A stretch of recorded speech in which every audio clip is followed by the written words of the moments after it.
साथियों, यदि आपने भी अपने हाथों की उंगलियों में किसी भी प्रकार का कोई रत्न ये सोच करके पहना हुआ है कि वो सौभाग्य लेकर के आएगा, तो रुक करके आपको दोबारा चिंतन करने की आवश्यकता है।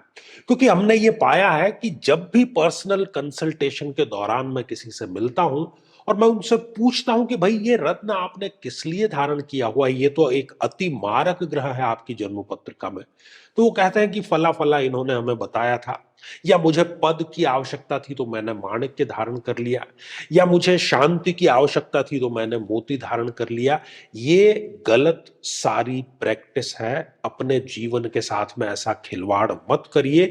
अपनी जन्म पत्र का अपने समक्ष रख करके फिर ये एपिसोड आप देखिए, और जो जो बातें आपको बताई जा रही है उस पर चिंतन के बाद ही किसी भी रत्न का निर्णय लीजिए। साथियों, कई वर्षों के जन्म पत्र का अध्ययन और लाखों कुंडलियों के अध्ययन के बाद हम ये कह सकते हैं कि यदि किसी की जन्म पत्रिका में मंगल पीड़ित है, तो उसको इस ग्रह की महादशा में इन 9 लक्षणों का, इन 9 कष्टों का, पीड़ाओं का अवश्य सामना करना पड़ता है। शत्रु बाधा, अपने ही भाइयों से पीड़ा, साहस की कमी, बार बार दुर्घटनाएं होना, व्यक्ति का अत्यधिक क्रोधित होना, रक्त अर्थात ब्लड में किसी न किसी प्रकार का विकार होना, किसी बीमारी में ऑपरेशन तक की नौबत आ जाना, या किसी बीमारी का बढ़ करके कैंसर का रूप धारण कर लेना, और बड़ी चीज कि शादी योग्य उम्र होते हुए भी व्यक्ति का विवाह ठीक समय पर संपन्न नहीं हो पाता।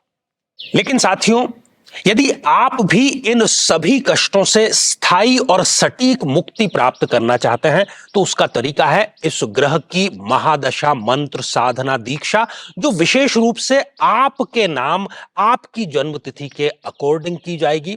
और गुरु दीक्षा के माध्यम से अभिमंत्रित माला भी आपको प्रदान की जाएगी, ताकि न केवल ये सारे कष्ट दूर हों, बल्कि ये पूरी की पूरी महादशा आपके लिए शांतिदायक और सुख समृद्धिदायक साबित हो। तो मेरे बहुत ही प्रिय और बेहद सम्मानित साथियों, हृदय की असीम गहराइयों से अभिनंदन, बहुत बहुत हार्दिक स्वागत। साथियों, बात करेंगे कन्या लग्न की जन्म पत्रिका पर। प्रत्येक लग्न, प्रत्येक रत्न के बारे में हम चर्चा कर रहे हैं, और आपको यहां प्लेलिस्ट का जो लिंक है वो आई बटन में मिल जाएगा, वहां जाकर के आप देख सकते हैं। तो आज हम बात करेंगे सूर्य के रत्न माणिक्य की, जिसको कि अंग्रेजी में रूबी भी कहा जाता है। क्या वो धारण किया जा सकता है? बिल्कुल भी धारण नहीं किया जा सकता।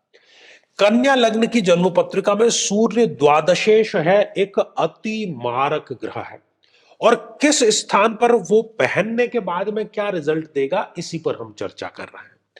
यदि सूर्यदेव यहां लग्न में विराजमान हो और व्यक्ति गलती से भी माणिक्य धारण कर लेता है, तो ये उसके पूरी की पूरी पर्सनैलिटी को डैमेज करने का कार्य करता है। अच्छी खासी जो जिंदगी चल रही थी वो रोगों से भर सकती है, असम्मान अनादर से भर सकती है। सारे कार्य जो है वो बिगड़ने का कार्य है, क्योंकि लग्न में ही आकर के ये विराजमान हो गए।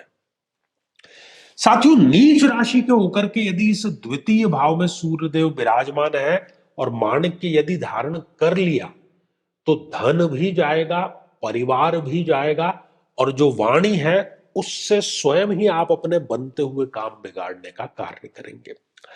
साथियों, सूर्यदेव यदि इस तृतीय भाव में विराजमान हो जाए, यहां पर भी धारण नहीं करना है। यदि यहां पर धारण कर लिया गया तो मेहनत को तो बढ़ा देगा, लेकिन रिजल्ट को नहीं बढ़ाएगा। भाई तो होंगे, लेकिन वो भाई किसी काम के आपके रहेंगे नहीं। सपने तो होंगे, लेकिन वो सपने पूरे ये माणिक्य करने नहीं देगा। साथियों, सूर्यदेव यदि इस चतुर्थ भाव में विराजमान हो, यहां पर भी आपको धारण नहीं करना है। ये माता के स्वास्थ्य के लिए हानिकारक हो जाएगा। ये अपना घर खरीदने, अपनी गाड़ी खरीदने के लिए हानिकारक हो जाएगा। ये किसी प्रकार का गलत आरोप भी आपके ऊपर लगवा सकता है। साथियों, सूर्यदेव यदि इस पंचम भाव में विराजमान हो जाए, तो यहां पर भी नहीं धारण करना है। ये संतान प्राप्ति में बाधक है, प्रेम संबंधों में बाधक है, आकस्मिक हानि जरूरी आपके लिए लेकर के आ जाएगा। साथियों, सूर्यदेव यदि इस छठे भाव में विराजमान है, रोग ऋण और रिपु के भाव में, यहां पर भी आपको धारण नहीं करना है। यदि यहां पर धारण कर लिया तो पेट से संबंधित, पाचन तंत्र से संबंधित, आंतों से संबंधित, आंखों से संबंधित ये सारे रोग आपको देगा, ऋण भी आपको देगा, शत्रु भी आपको ये देगा, और कहीं ना कहीं छोटी बड़ी जेल यात्रा भी आपको करा सकता है। साथियों, सूर्यदेव यदि इस सप्तम भाव में विराजमान हो जाएं तो यहां पर भी आपको माणिक्य धारण बिल्कुल भी नहीं करना है। यदि विवाह योग्य आयु हो गई है तो ये विवाह नहीं होने देगा। दाम्पत्य जीवन चल रहा है, आप माणिक्य पहन लेंगे तो दाम्पत्य जीवन को भी खराब करेगा, और पार्टनरशिप में यदि कोई बिजनेस आप कर रहे हैं तो उसको भी ये खराब करने का कार्य अवश्य करेगा। साथियों, सूर्यदेव यदि उच्च राशि के होकर के इस मृत्यु के भाव में विराजमान हो जाए, गलती से भी माणिक्य धारण नहीं करना है। यहां पर धारण किया गया माणिक्य मृत्यु तुल्य कष्ट लेकर के आएगा। ईश्वर से आप यही कहेंगे कि ऐसा जीवन देना था तो मुझे जीवन देने की आवश्यकता ही क्या थी। शत्रुओं से ही व्यक्ति घिरा रहता है, कोर्ट कचहरी मुकदमा अज्ञात भय, व्यक्ति को समझ ही नहीं आएगा कि आखिर वो करे तो करे क्या। साथियों, सूर्यदेव यदि इस नवम भाव में और माणिक्य धारण कर लिया तो भाग्य के दरवाजे आपने स्वयं अपने हाथों से बंद कर लिए हैं। ईश्वर तक से व्यक्ति का जो विश्वास है वो उठ जाता है, व्यर्थ की यात्राएं होती है, व्यर्थ की मीटिंग्स होती है। साथियों, यदि सूर्यदेव इस दशम भाव में विराजमान हो, यदि माणिक्य धारण कर लिया तो पिता से संबंध खराब होंगे। जिस पद पर हैं अच्छी खासी चीजें चल रही है, दिमाग खराब हो जाएगा, व्यक्ति स्वयं ही त्याग पत्र दे देता है और बाद में केवल पछताता है। किसी न किसी प्रकार की गलतफहमी उसको बहुत जल्दी हो जाती है। साथियों, सूर्यदेव यदि इस एकादश भाव में विराजमान है तो यहां पर भी धारण नहीं करना है। यहां पर यदि धारण किया है तो आय की समाप्ति, लाभ की समाप्ति, इच्छाओं की कभी पूर्ति न होना, ये आपको रिजल्ट माणिक्य प्रदान कर सकता है। साथियों, सूर्यदेव यदि इस द्वादश भाव में स्वग्रही होकर के विराजमान हो जाए तब भी आपको धारण नहीं करना है। एक यहां पर अपवाद मात्र केवल यह है कि यदि आप विदेश जाना चाहते हैं, कोई संकट आ गया है, वीजा नहीं लग रहा, पासपोर्ट का, किसी भी चीज का, तो कुछ समय के लिए जब तक कि वो संकट टल ना जाए आप माणिक्य धारण कर सकते हैं। अन्यथा यहां पर भी मैं माणिक्य धारण करने की सलाह आपको नहीं दे रहा हूं। तो साथियों, हमने देखा कि कन्या लग्न की जन्म पत्रिका में सूर्य का रत्न माणिक्य रूबी सर्वथा वर्जित है, क्योंकि वो एक अति मारक ग्रह है।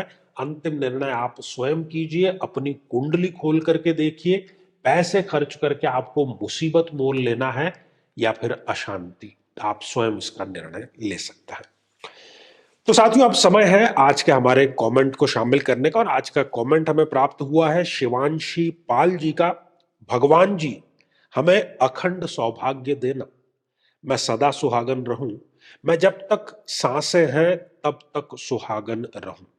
बहुत सुंदर आपने कमेंट किया, बहुत अच्छी आपकी इच्छा है। तो शिवांशी जी, जिस वीडियो में आपने ये कमेंट किया है उसमें जो उपाय बताया गया है वो अखंड सौभाग्य की प्राप्ति का है, उसे आप करें, और आपके माध्यम से सभी को भी मैं यही सूचना देना चाहता हूं। साथियों, यदि आप भी चाहते हैं कि आपकी कुंडली का सूक्ष्म विश्लेषण हो, समस्या का समाधान हो, तो आगामी समय में मैं स्वयं इन शहरों में उपस्थित रहूंगा। आप समय लेकर के मिल सकते हैं या फिर टेलीफोनिक या वीडियो कॉल के माध्यम से भी आप जुड़ सकते हैं।